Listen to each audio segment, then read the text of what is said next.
वर्ष 2021 की आप सबको प्यार भरी विशेस, हैप्पी न्यू ईयर। अरे अरे, आपने सबको विश तो कर दिया, पर क्या आपने इस साल की गुड विशेस में कुछ नोटिस किया?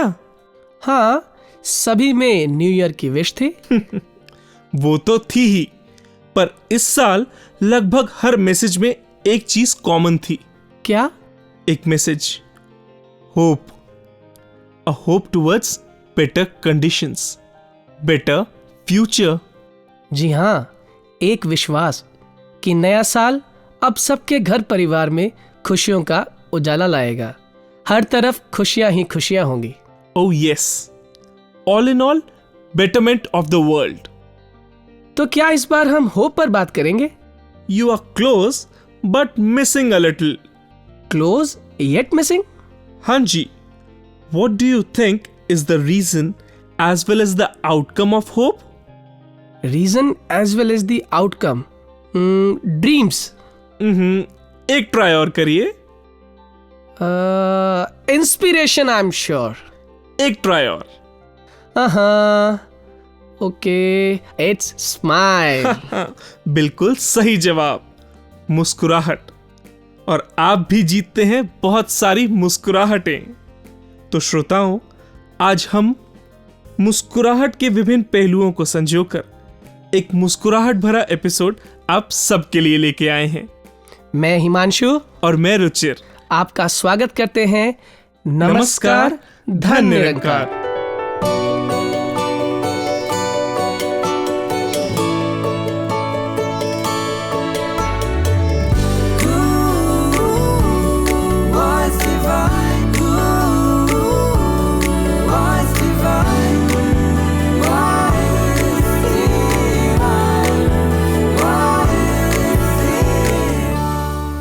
रुचिर जी, आप बताइए, what is the first thing that comes to your mind when you hear the word smile? Himanshu ji, मेरे जहन में एक लाइव एग्जांपल आता है। So I remember there was a time when we were attending some international conference and there was a Korean colleague with us. अब conference के बीच में कुछ ब्रेक हुआ और उनका जो ट्रांसलेटर था वो कहीं इधर उधर चला गया एंड जो हमारे वो कोरियन कलीग थे वो इंग्लिश के साथ इतने कंफर्टेबल नहीं थे। Okay. And while we were having those little chit chats, जो छोटे बहुत जोक्स चलते हैं, बिल्कुल ऑफिस के जोक्स, वो सब चल रहे थे। We knew कि हमारे वो कोरियन कोलीग नहीं समझ पा रहे, but he was there, he was smiling. Oh wow. I was surprised. I was actually surprised, and I went to him after the conference and I asked him that I know you were not able to understand what we were talking about. You were not able to understand the jokes, but still you were enjoying. What was it? And he said, I might not would have been able to understand what you were saying, but I knew it was something good because you all were smiling. So it was a learning for me. It was actually a new learning that smile is a universal language. Wow, Ruchir, that's wonderful experience. और यहाँ I would like to add कि ये सिर्फ boundaries के beyond नहीं, बल्कि as के parameter से भी ऊपर है। जैसे इस पेंडेमिक के दौरान my sister came to our place और शादी के बाद लगभग इतने टाइम के लिए हमारे साथ स्टे उसका इस पेंडेमिक की वजह से ही हो पाया। और उसके साथ आया मेरा छोटा nephew Ruchir ji. The best, the pious, the beautiful smile अगर आपको देखनी है तो just see a child smiling, where smile is not just a gesture बल्कि अपने आप में एक पूरी कन्वर्सेशन है। जब उसे हंसता हुआ देखता हूं तो मेरे चेहरे पर भी मुस्कुराहट अपने आप ही आ जाती है। जितनी भी थकान हो, जितना भी स्ट्रेस हो, बस एक smile and it's all gone. Indeed, शायद इसीलिए इसको ह्यूमैनिटी से जोड़ा गया है। किसी शायर ने तो बहुत खूब लिखा है, घर से मस्जिद है बहुत दूर, चलो यूं कर लें किसी रोते हुए बच्चे को हंसाया जाए। वाह, सच डिवाइन लाइंस। तो आइए श्रवण करते हैं संपूर्ण हृदय वाणी का एक पावन शब्द।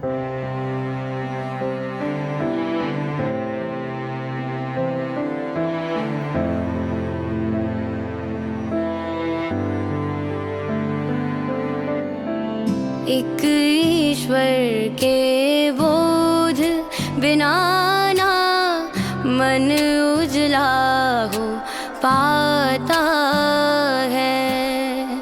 एक ईश्वर के बोझ बिना ना मन उजला हो पाता है।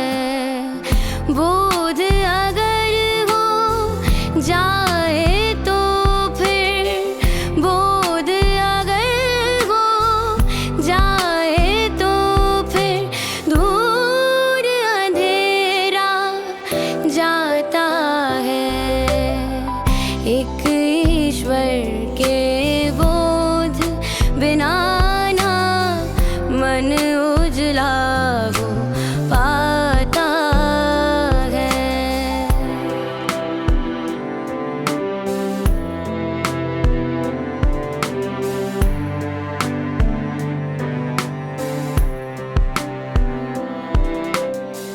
काम क्रोध से भरा हुआ ये, काम क्रोध से भरा हुआ ये तेरे मन का आंगन है, तेरे मन का आंगन है। कहाँ ईश्वर आ बैठेगा, कहाँ ईश्वर आ बैठेगा। मैला तेरा आसन है, मैला तेरा आसन है।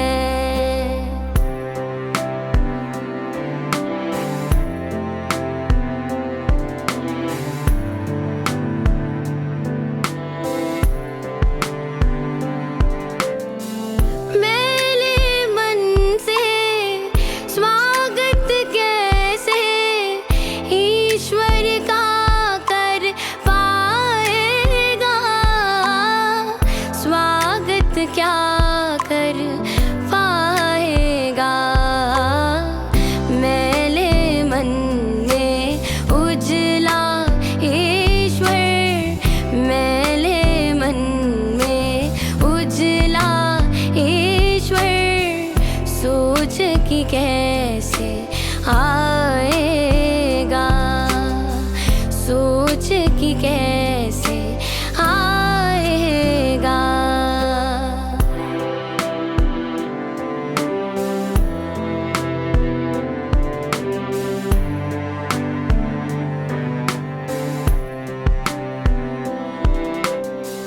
ज्ञान गुरु का पाने से ही, ज्ञान गुरु का पाने से ही मन निर्मल हो जाएगा, मन निर्मल हो जाएगा। कहे हर देव बसेगा ईश्वर, कहे हर देव बसेगा ईश्वर। मन मंदिर बन पाएगा।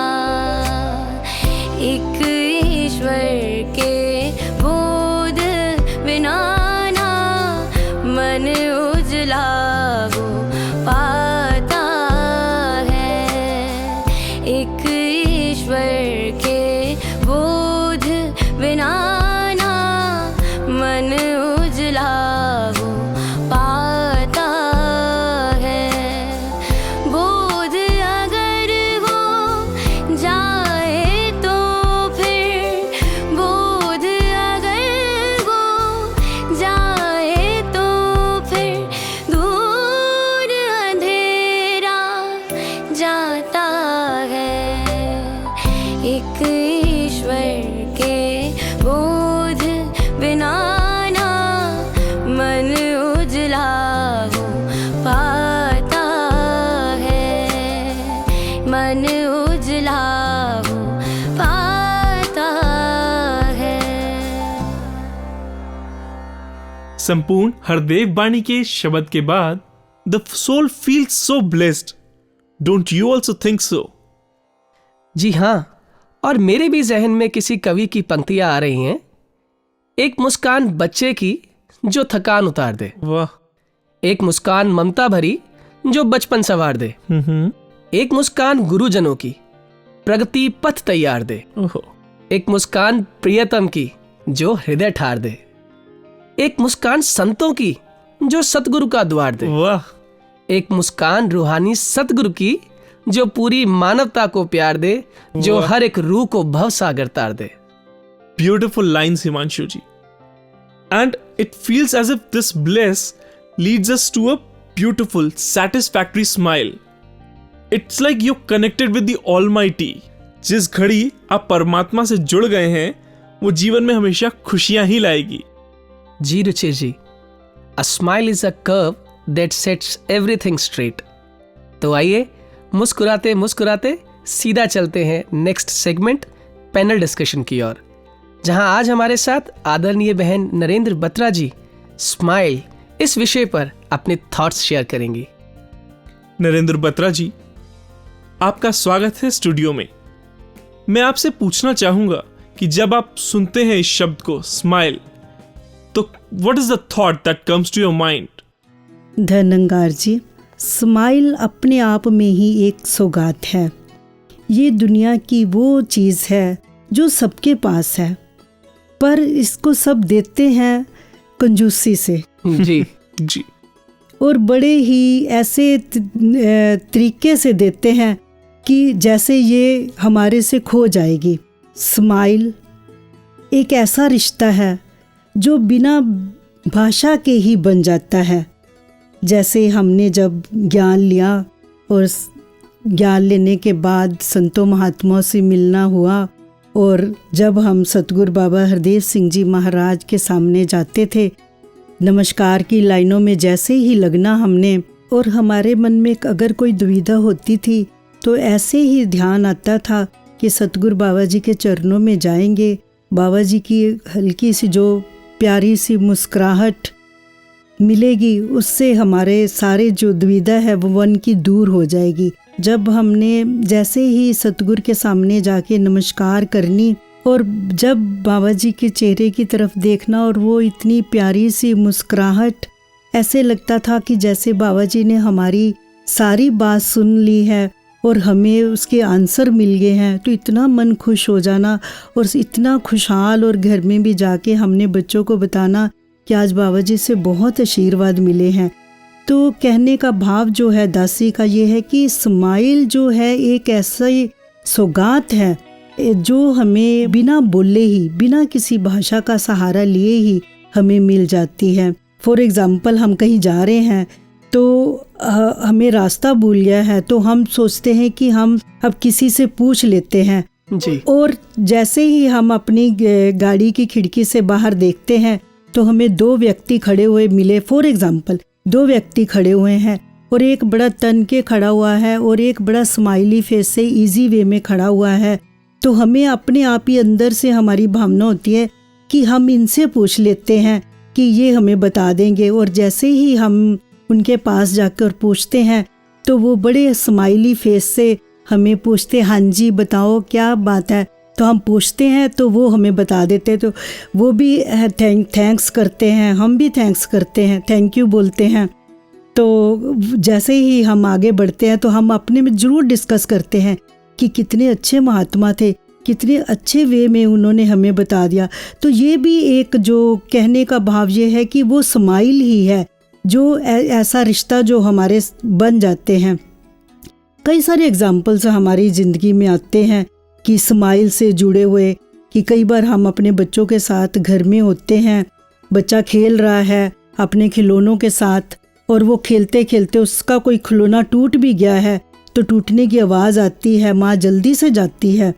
माँ जब जाके देखती है तो देखती है कि बच्चे के हाथ से खिलौना छूट के टूट गया है और बच्चा बड़े ऐसे डर के माँ की तरफ देख रहा है, और माँ जैसे ही स्माइल पास करती है और बच्चा भी हंसने लग जाता है। ये छोटी छोटी बातें हैं हमारे जीवन में हमेशा घटती रहती है। तो जो स्माइल है इसके बहुत सारे बेनिफिट्स हैं।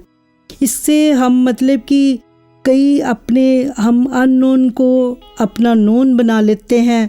स्माइल करने से ही हमारे रिश्ते जुड़ जाते हैं। आखिर में तो मैं इतना ही कहना चाहूँगी स्माइल के लिए कि मुस्कुराहट देती है हर इंसान को एक आशा, नहीं जरूरत इसके लिए कोई भाषा।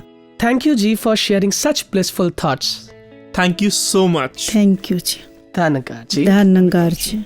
वैसे हिमांशु जी, स्माइल की इतनी डिस्कशन करने के बाद आपके चेहरे पे एक अलग सी स्माइल नजर आ रही है। It seems like you are a completely different person now. ऐसा वैसे मैंने सिर्फ थिएटर्स में देखा है कि a person transform so quickly. बिल्कुल सही कहा रुचिर जी आपने। Actually with clarity of thoughts and the guidance of path, you ought to be a person you are supposed to. Yes, it's like breaking the shackles which brings out the true you.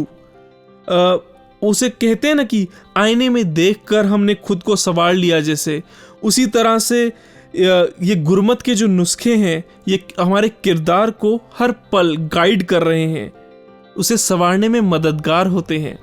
Ji Ruchir ji, otherwise तो life की condition कुछ ऐसे हो जाती है कि जैसे किसी शायर ने खूब कहा कि बड़ी उलझन है जिंदगी के नाटक में, मेरा किरदार क्या है मुझे मालूम नहीं। क्या बात है, बहुत खूब। वैसे हिमांशु जी, ऐसा इसीलिए है क्योंकि जिंदगी एक ऐसा रंगमंच है जहां किरदार को खुद ही नहीं पता कि अगला दृश्य क्या होगा।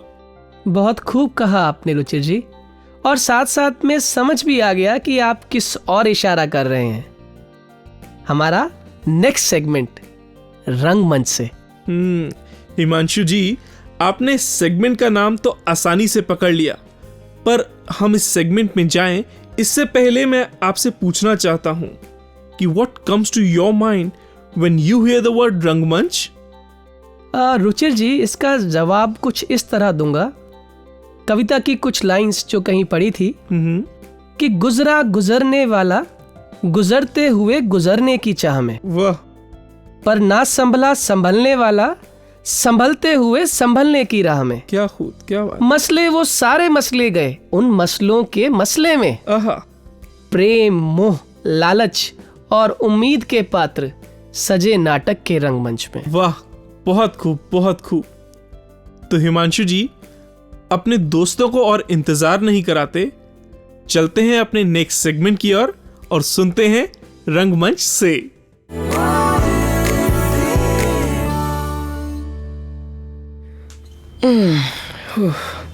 हाँ भैया, हाँ एक मेरी भी चाय प्लीज़। हाँ थैंक यू। कहाँ गई? ये रही। चलो देखते हैं आज क्या लेके आई है ये मैगजीन। कुछ भी नहीं लेके आई। हाँ, जो तुमने कहा था उसमें से तो कुछ भी नहीं है। गलत बात है, छोड़ो, रखता हूँ, बाय। Wow, nice thought. हाँ, smile can always be your cup of tea. चाय? कैसी चाय है यार, मतलब इतना कम मीठा।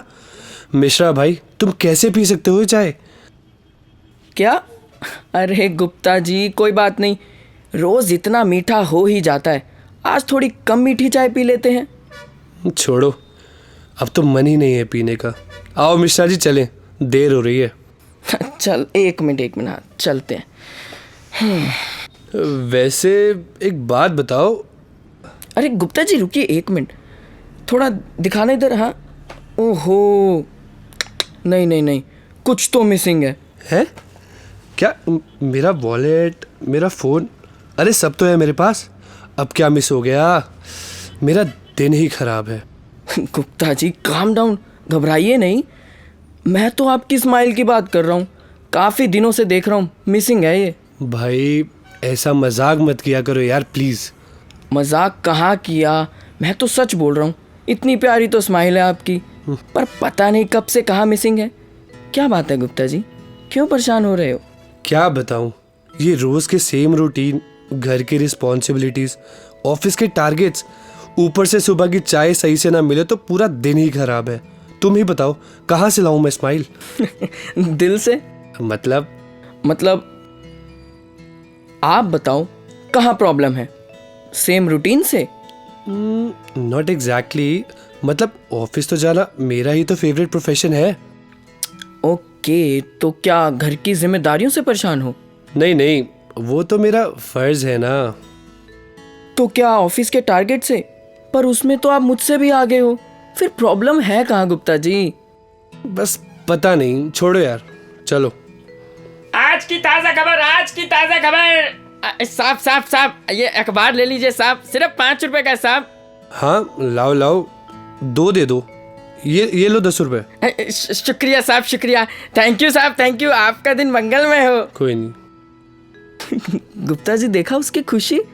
उसके चेहरे से ही लग रहा है कि उसने हर चीज को एक्सेप्ट किया हुआ है, लेकिन फिर भी मन में एक कोशिश जरूर है रोज कुछ बेहतर करने की, क्योंकि उसे पता है कि परेशान होकर, मायूस होकर बैठ जाने से कुछ हासिल थोड़ी होगा।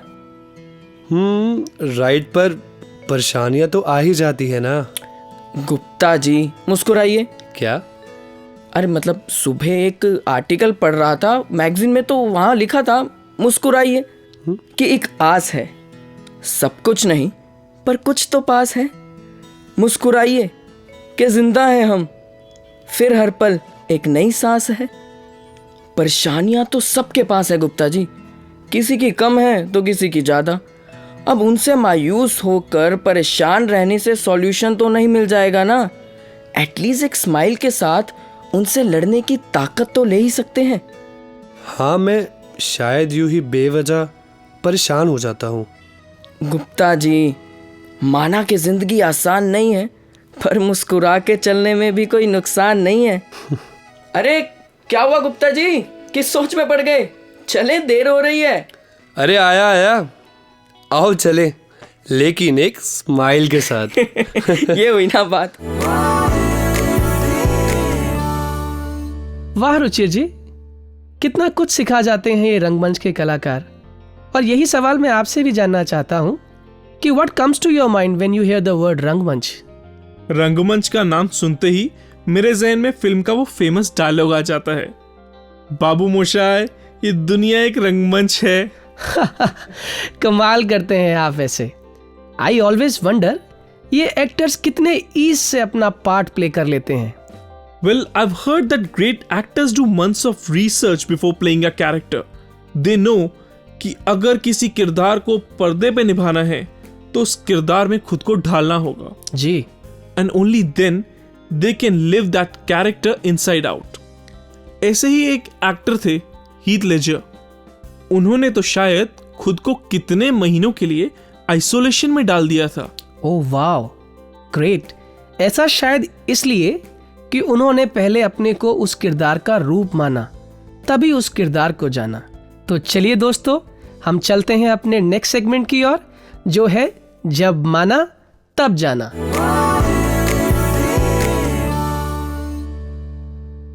धन इंकार जी, आज मैं अपने जीवन के कुछ अनुभव आपसे साझा करना चाहता हूँ। जब मैं करीब 10 साल का था तो किसी से भी मिलता, उसको नमस्कार करता तो सामने से जवाब आता, भगवान भला करे।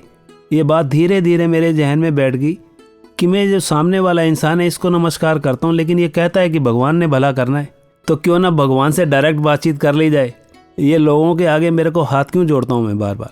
भगवान की परसेप्शन जो मेरे परिवार से मुझे मिली, जैसे वो करते थे उसी तरह मैं भी भक्ति में लग गया और परमात्मा की उस्तत करता रहा।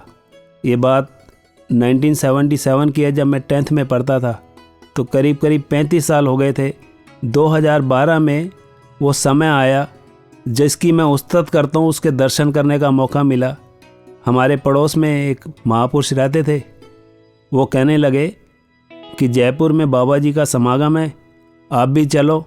वो एक लाइन हम बार बार बोलते हैं ना कि बाहाँ पकड़ कर ली मेरे सदगुरु।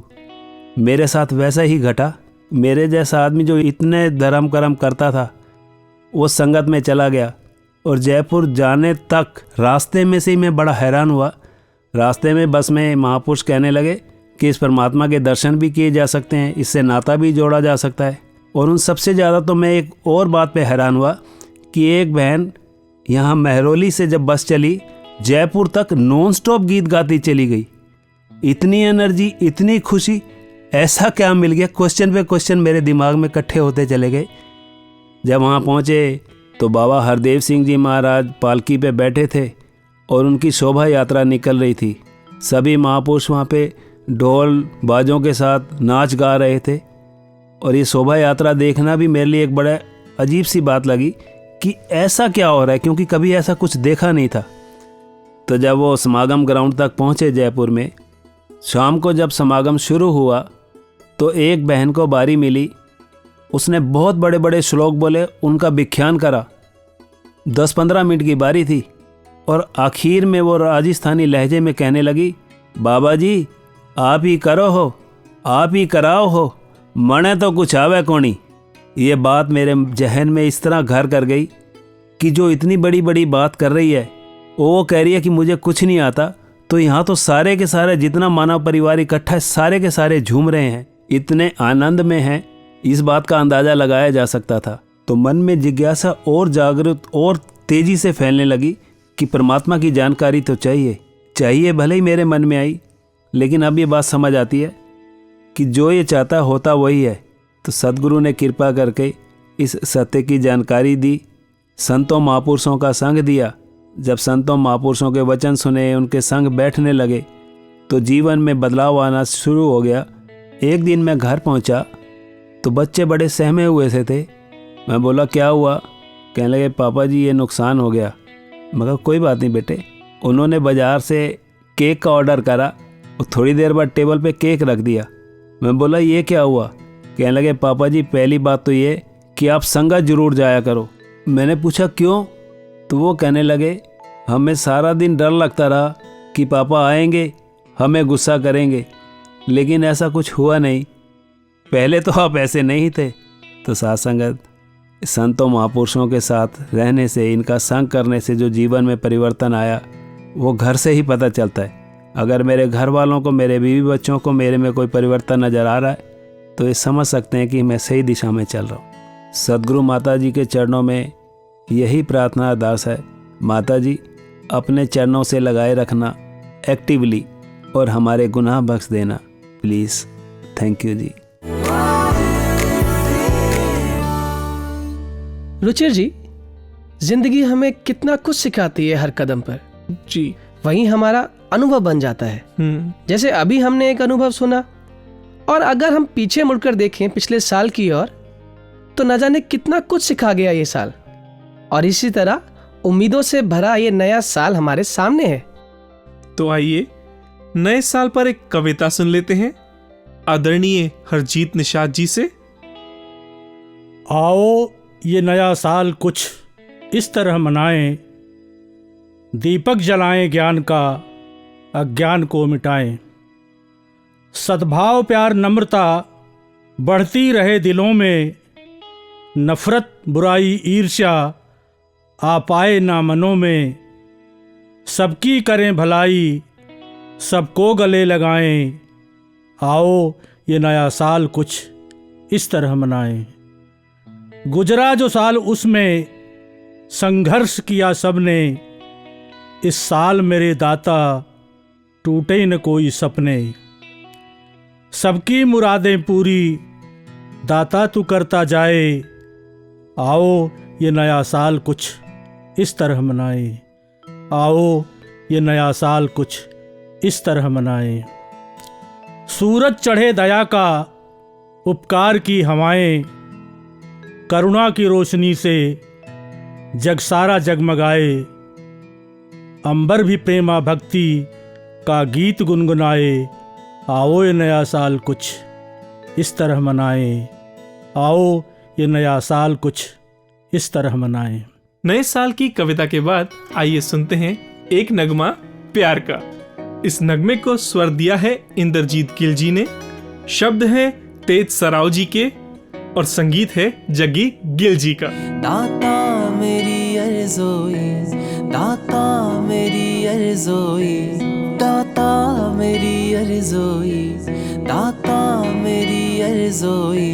हुण दुखी रहे ना कोई, हुण दुखी रहे ना कोई, तू सब कुछ कर है सकता, तू सब कुछ कर है सकता, तेरे बिना करे ना कोई। दाता मेरी अर्ज़ोई, दाता मेरी अर्ज़ोई, दाता मेरी अर्ज़ोई।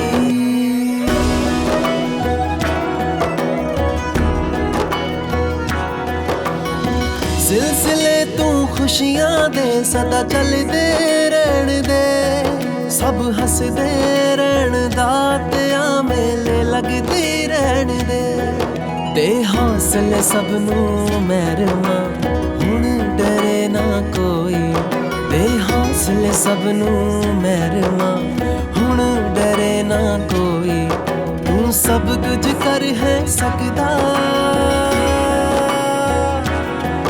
तू सब कुछ कर है सकदा तेरे बिना करे ना कोई दाता मेरी अर्ज़ोई दाता मेरी अर्ज़ोई दाता मेरी अर्ज़ोई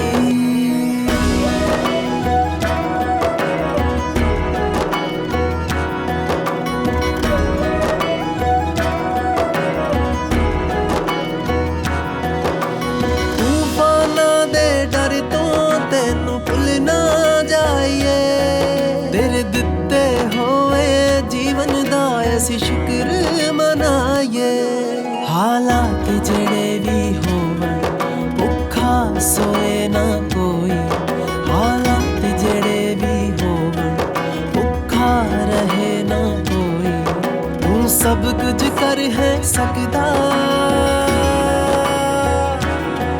तू सब कुछ कर है सकदा तेरे बिना करे ना कोई दाता मेरी अर्ज़ोई दाता मेरी अर्ज़ोई दाता मेरी अर्ज़ोई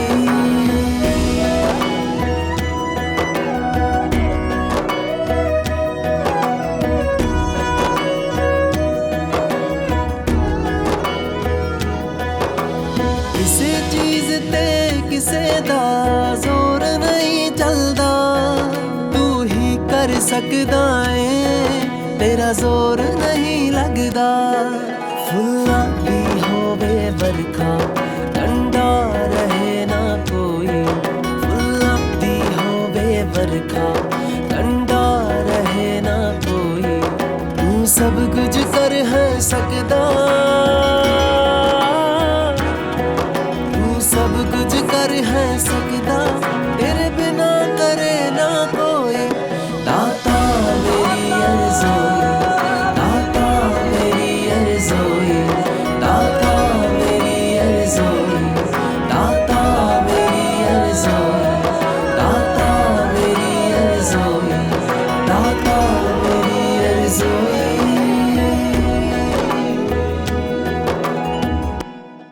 हिमांशु जी, हाँ जी, कितने सुंदर भाव हमने पहले कविता में सुने और अब इस नगमे में सुने। बिल्कुल।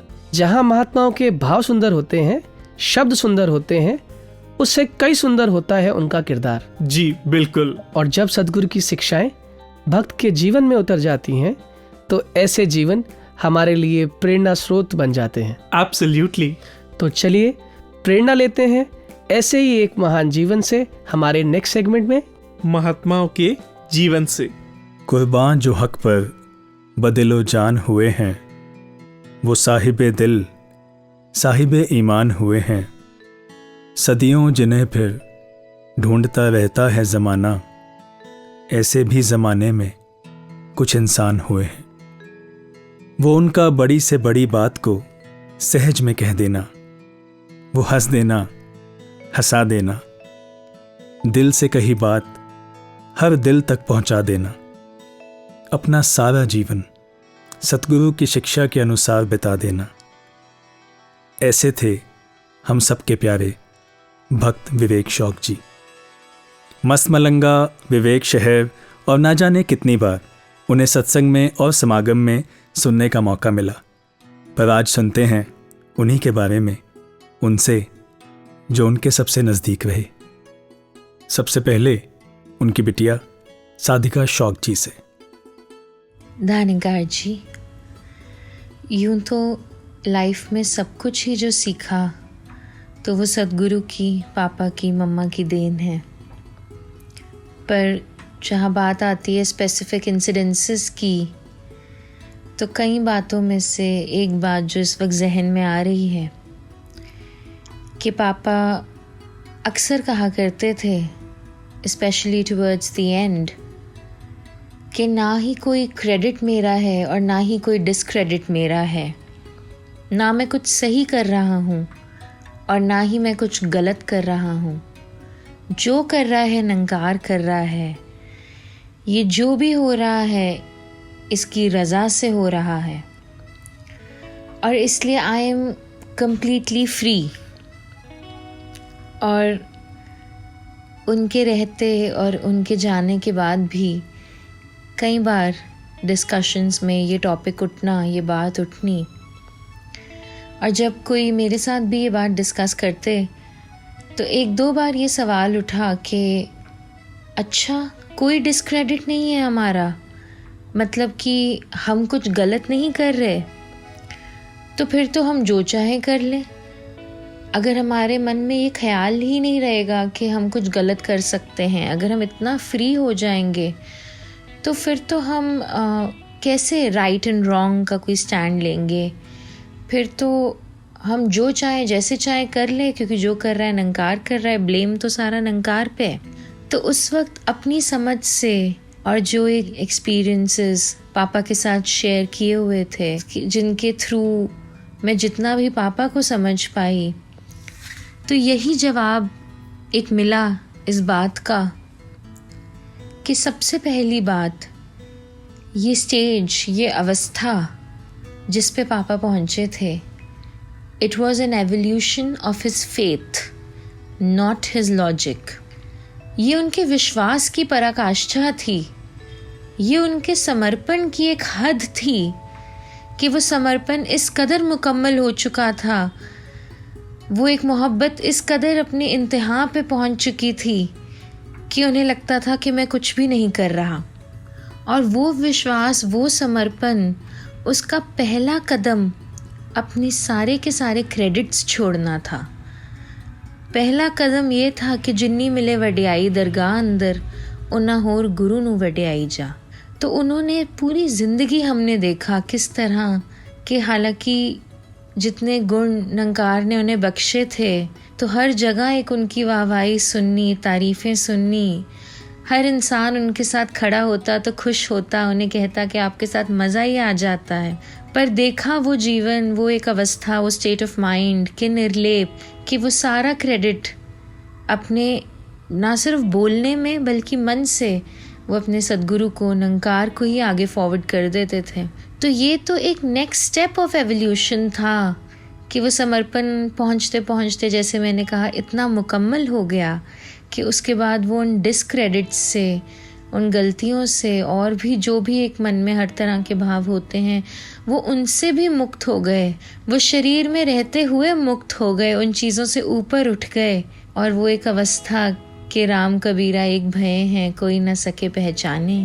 तो इसलिए अगर मैं उनके जैसा बनना चाह रही हूँ, उस अवस्था पे पहुँचना चाह रही हूँ, तो मुझे रास्ता भी वही लेना होगा जो उन्होंने लिया था। फिर वो रास्ता भी विश्वास वाला होगा, समर्पण वाला होगा, चालाकियों वाला, चतुराइयों वाला, ओवर स्मार्टनेस और मैनिपुलेशंस वाला नहीं होगा। सो यही देखा, और ना सिर्फ देखा, बहुत करीबी से महसूस करा कि एक इंसान जब अपना पूरा जीवन भक्ति में लगा दे, जिनकी लाइफ में इस समाज में रहते हुए, अपने परिवार की, दुनिया की सारी जिम्मेदारियां निभाते हुए, हंसी मजाक, खेल कूद सब करते हुए, लेकिन जिस जीवन में एक पैरेलल ट्रैक पे हमेशा ये भाव चल रहा हो कि मैं कैसे और बेहतर इंसान बन सकता हूँ, कैसे खुद को और इम्प्रूव कर सकता हूँ, कैसे अपनी भक्ति में और आगे बढ़ सकता हूँ। तो जब एक कांस्टेंट साथ में वो एफर्ट चल रही हो, वो थॉट प्रोसेस चल रहा हो that I have to become a better human being, कि मैं अपनी सदगुरु की बातों पे, उनके आदेशों पे और पूरा उतर सकूं, एक बेहतर गुरसिक बन सकूं, सदगुरु की खुशी का कारण बन सकूं। तो जब ये एफर्ट्स चल रही होती हैं तो वो जीवन किस तरह से अपने मुकाम की तरफ पहुंचता है, किस तरह शरीर में रहते हुए इसकी बंदिशों से मुक्त हो जाता है, और किस तरह समाज में रहते हुए ब्रह्मलीन होता है, कि उसके बाद वाकई उन्हीं के गीत की वो लिखी हुई लाइनें कि मैं जिस कम आया सा ओ कम मुका बैठा, हुन जीने मरने दी मैं चिंता ला बैठा। तो यही लगता है कि it's a life long struggle, it has to be an honest struggle, it has to be a sincere effort, और इतना विश्वास, इतना समर्पण कि उन्हें किसी रिज़ल्ट की भी वेट नहीं थी, किसी रिज़ल्ट की भी चिंता नहीं थी। वो अपने आप को पूरी तरह समर्पित कर चुके थे और यही सिखाया, और बहुत खुशकिस्मती कि इतनी नज़दीकियत मिली, एक कुर्बत से वो जीवन देखने को मिला कि जिसमें समर्पण की एक मिसाल नज़र आई, और सीखा कि अगर कॉन्स्टेंटली लाइफ में हम कोशिश करते रहें और सिर्फ एक कोशिश करें खुद को इम्प्रूव करने की, मैं सिर्फ अपने पे फोकस करूं, अपनी भक्ति पे ध्यान दूं, ये कोशिश करूं कि आज से कल बेहतर हो, कल से परसों बेहतर हो, गुरमत के रास्ते पे थोड़ा थोड़ा करके ही मैं आगे बढ़ूं और बिना कोई चतुराई चालाकी बीच में लाए सिर्फ विश्वास समर्पण के भाव से आगे बढ़ूं, तो क्या पता निरंकार कृपा करे कि हमारा जीवन भी ऐसा बन सके कि जिससे सद्गुरु को गर्व हो। ना क्रेडिट मेरा ना ब्लेम मेरा। क्या बात है तो मुश्किल पर असंभव नहीं है, इसीलिए क्योंकि विवेक शौक जी ने करके दिखाया। पर इसके लिए दो बातें बहुत ज़रूरी हैं, गुरसिख का प्रयास और सतगुरु की अपार कृपा। तो आइए हम भी प्रयास करें, सतगुरु की हर बात पर विश्वास करें और अपने जीवन के साथ कुछ खास करें। तो उनकी बिटिया साधिका जी के बाद अब सुनते हैं उन्हीं के बारे में, उनके सुपुत्र सुनिश्चित जी से। धन्यकार जी, कुछ टाइम पुरानी बात है, मैं 6-7 साल का था और अपने एक दोस्त के साथ था। तो उस दोस्त ने बिना किसी कारण मुझे कुछ गलत कह दिया और मुझे इस बात का काफ़ी बुरा लगा। और जैसे बच्चों को आदत होती है कोई ना कोई शब्द बिना समझे बोल देना, तो मैं ऐसे जब घर आया और मैंने पापा को ये बात बताई, तो मैंने ये बोला कि पापा मेरा दोस्त ऐसा कर रहा है and I hate it when he does it.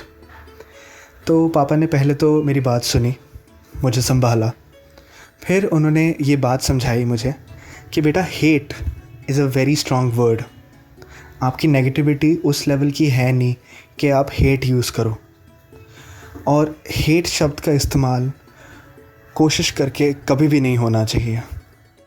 तो इसके बाद जब निरंकार की कृपा से ये शब्द का इस्तेमाल बंद हुआ और इसके अलावा आई डोंट लाइक या मुझे पसंद नहीं है ऐसे सेंटेंसेस का इस्तेमाल होना शुरू हुआ, तो अपने आप ही वो एक नेगेटिविटी ख़त्म होनी, एक माहौल में थोड़ा पॉजिटिविटी, थोड़ा अंडरस्टैंडिंग आनी और एक माफ़ करने का भाव अपने आप ही अंदर से आ जाता था। और ये निरंकार की कृपा ही है कि एक शब्द के बंद होने से, हेट के बंद होने से अपने आप ही वो जो बाकी एम्प्टी स्पेस जैसे कहते हैं, बाकी नेगेटिविटी हटने के बाद जो एम्प्टी स्पेस हैं वो निरंकार आनंद से, वो पॉजिटिविटी से ही भर रहे हैं। धन्यकार जी।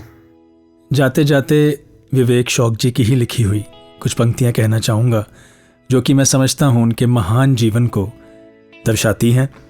ऐसा कुछ करने की तौफीक दे अल्लाह मुझे, इससे पहले कि चला जाऊं मैं ज़माने से, मेरे हर जानने वाले को विवेक ऐसा लगे कि उसी का हुआ नुकसान मेरे जाने से। हिमांशु जी, हाँ जी, आपने एक बात नोट करी, हर लर्निंग इम्पैक्ट करती है हमारे थॉट प्रोसेस को। बिल्कुल। और कुछ थॉट्स ऐसे होते हैं which are a learning for our life. Right. तो चलिए ऐसे ही एक थॉट को सुनते हैं हमारे नेक्स्ट सेगमेंट में, which is thought for the way. क्या आप प्रेम के रास्ते पर चलना चाहते हैं? तो पहली शर्त ये है कि खुद को धूल और राख जितना अकिंचन बनाइए। सूफी संत जलालुद्दीन रूमी। दोस्तों, संत मदर टेरेसा जी का एक कोट याद आ गया, a smile is the beginning of peace. जब इस कोट को मैंने पढ़ा तो जहन में एक कहानी अपने आप ही आ गई। एक बार एक स्कूल में एक क्लास के सभी बच्चों को टीचर ने एक प्रोजेक्ट दिया कि कल सभी बच्चे अपने घर से कुछ ऐसा लेकर आएंगे जिसे वो सबके साथ बांट सके। ये सुनकर एक बच्चा जो शायद आर्थिक रूप से इतना प्रबल नहीं था, थोड़ा हिचकिचाया। जब वो घर पहुंचा तो उसकी माँ ने उसकी ये हिचकिचाहट भांप ली और पूछने पर उस बच्चे ने माँ को सब बता दिया। अगले दिन क्लास में सब अपने लाए हुए सामान को बांटने लगे। कोई चॉकलेट लाया, कोई मिठाई तो कोई खिलौने। जब उस बच्चे की बारी आई तो रुचिर जी, आप जानते हैं उसने क्या किया? क्या? वो मुस्कुरा दिया। और इसी तरह उसकी मुस्कुराहट को देखकर हर कोई मुस्कुरा दिया और इसी तरह उस बच्चे ने सभी में बांट दी अपनी मुस्कुराहट। क्या बात है। वैसे Himanshu ji, smile is such a pleasant word, but there is one version of it that is not pleasant at all.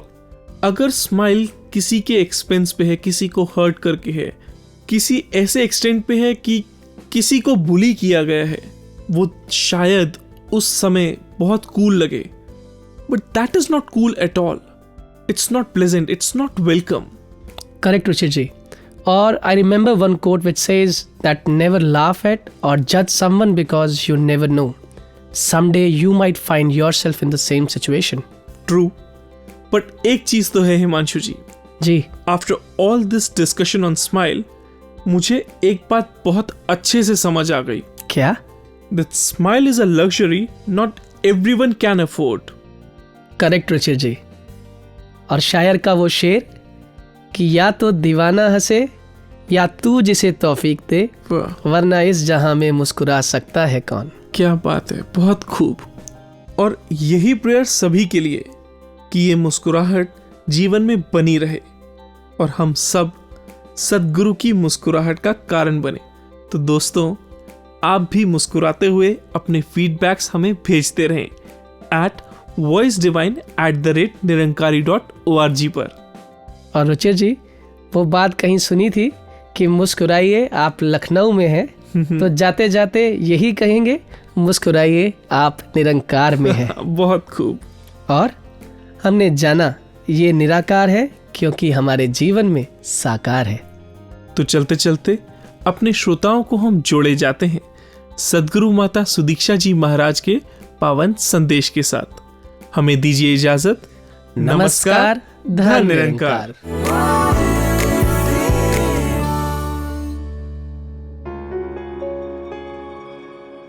दातार कृपा करे कि ये जो साल अब आया है हिस्से में, इसको हम बहुत ही अच्छी तरह पल पल इसका जिएं, इसका हम सदुपयोग बहुत अच्छे से करें।